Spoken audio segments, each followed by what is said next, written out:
दोस्तों, ये कहानी है चीन के बीजिंग शहर की, जो 14 नवंबर 1995 को घटा था। इस कहानी को घटे करीब 27 साल हो चुके हैं, पर आज भी वहाँ के पुलिस इस घटना के रहस्य को नहीं सुलझा पाए हैं। नवंबर का महीना था, ठंड काफ़ी ज़्यादा थी और पूरा शहर कोहरे से ढका हुआ था। उसी रात रूट नंबर 375 की बस अपने निर्धारित समय पर यात्री को लेकर अपनी मंजिल की ओर रवाना होती है। ये बस लोकल यात्रियों के लिए होता है, इसलिए बस का ड्राइवर जहाँ भी यात्री मिल जाते वहाँ पे बस रोककर यात्रियों को बस के अंदर बिठा लेते थे। बस पूरी तरह यात्रियों से भरा हुआ था। बस अभी मुश्किल से 4-5 किलोमीटर आगे चली ही होगी कि देखते ही देखते सभी यात्री बस से उतरकर अपने अपने घर चले गए। बस लगभग अब पूरी तरह खाली हो चुकी थी। बस में अब एक बस का ड्राइवर और एक महिला कंडक्टर बच गई थी। अभी बस स्टैंड आने में लगभग 7 स्टॉपेज बाकी था। रात आधी हो चुकी थी। सड़क पे पूरा सन्नाटा पसरा हुआ था। जिस रास्ते से ये बस जा रही थी वह रास्ता गांव और जंगलों के बीच से होकर गुजरता था। कुछ देर चलने के बाद उन्हें एक गांव के पास रास्ते में 2 यात्री मिल जाते हैं। यहाँ एक ओल्ड लेडी, 19 साल का लड़का और एक कपल चढ़ते हैं। यंग कपल ड्राइवर के पीछे वाली सीट पे जाके बैठ जाते हैं और लड़का साइड वाली सीट पे जाके बैठ जाता है। ओल्ड लेडी लड़के के ठीक पीछे वाली सीट पे जाके बैठ जाती है। बस दोबारा से फिर से अपने मंजिल की ओर निकल पड़ती है। बस जिस रास्ते से जा रही थी उस रास्ते पे ठंड ज़्यादा होने के कारण कोई भी इंसान नज़र नहीं आ रहा था, क्योंकि बाहर कोहरा इतना घना था कि लगभग 4 स्टॉपेज गुजरने के बाद उन्हें सड़क के किनारे 2 लोग खड़े दिखाई पड़े। यह देख पहले तो ड्राइवर ने सोचा कि वह बस नहीं रोकेगा, लेकिन यह बस उस रूट की आखिरी बस थी, इसलिए उसे कोई बस ना मिले, इसलिए वो बस रोक दिया। बस रुकते ही वो तीनों यात्री पीछे वाले रास्ते से बस के अंदर आकर बैठ गए। बस को चले भी कुछ ही देर हुए होंगे कि बस में सभी यात्री के चेहरे पे पसीना आ गया था, क्योंकि अभी कुछ देर पहले जो लोग बस के अंदर चढ़े थे वो बस में तो चढ़ने वक्त 2 व्यक्ति थे, लेकिन कुछ ही देर बाद जब उनकी नज़र उनके ऊपर गई तो वो 3 लोग थे। और इतना ही नहीं, उनके चेहरे कुछ अजीब से दिखाई पड़ रहे थे। बस में अशांति न फैले यह सोचकर महिला कंडक्टर ने यात्रियों को समझाते हुए बोली कि हो सकते हैं कि ये किसी नाटक कंपनी में काम करते हो और देर रात अपने घर वापस लौट रहे हों। बस हाईवे पे सन्नाटे को चीरता हुआ तेजी से बढ़ा जा रहा था। तभी उस बस में सफ़र कर रही वो ओल्ड लेडी उन तीनों आदमियों को बार बार घूरे जा रही थी।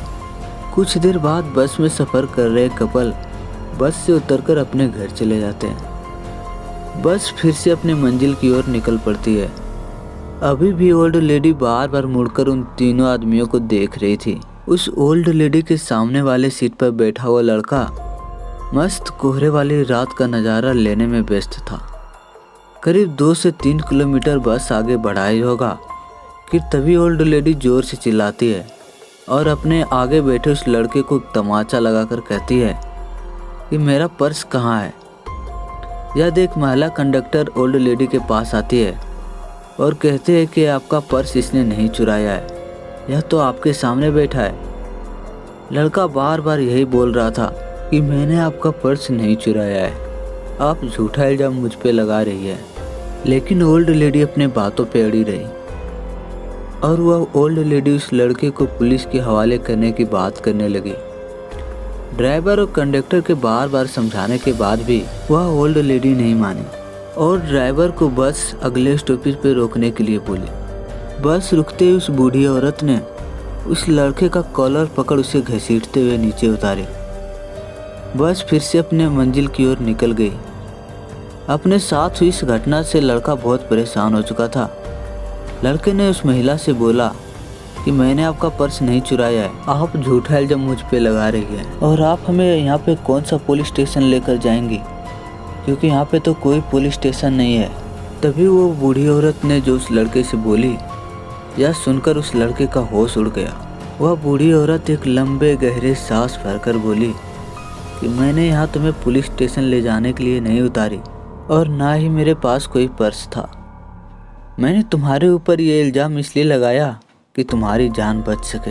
यह बात मैंने बस के ड्राइवर और कंडक्टर को भी बताई थी, लेकिन उसने मेरे बात का मजाक उड़ाया। तभी लड़का बोल पड़ा, ये क्या बोल रही हैं आप? आपने मेरी जान कैसे बचाई?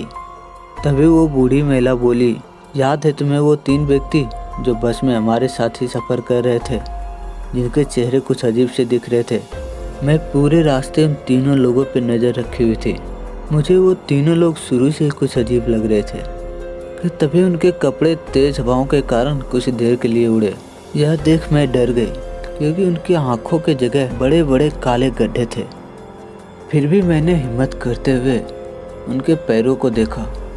उनके पैर उल्टे थे, जैसे किसी पिशाच का होता है। और तभी मैंने अपनी धड़कन को काबू में किसी तरह किया और तुम्हारी जान बचाने के लिए पर्स का बहाना बनाया।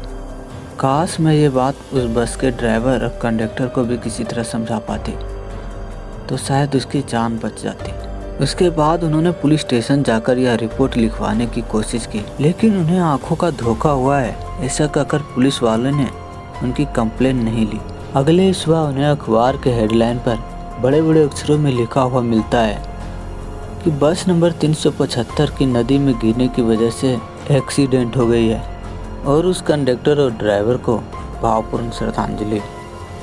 यह देखकर उस पुलिस वाले को उस रात के बूढ़ी महिला के बारे में याद आता है और उसकी बातों पे यकीन होता है, और वह सोचता है कि अगर मैं उस रात उस बूढ़ी महिला का बात मान लिया होता तो शायद इन लोगों की जान बच गई होती। तो ये स्टोरी आपको कैसी लगी हमें कमेंट कर ज़रूर बताएं। और हाँ दोस्तों, ये एक रियल स्टोरी थी जो कि चाइना में घटी थी। मिलते हैं फिर ऐसे ही किसी नेक्स्ट स्टोरी के साथ। आपका अभी तक हमारे इस वीडियो पर बने रहने के लिए बहुत बहुत धन्यवाद।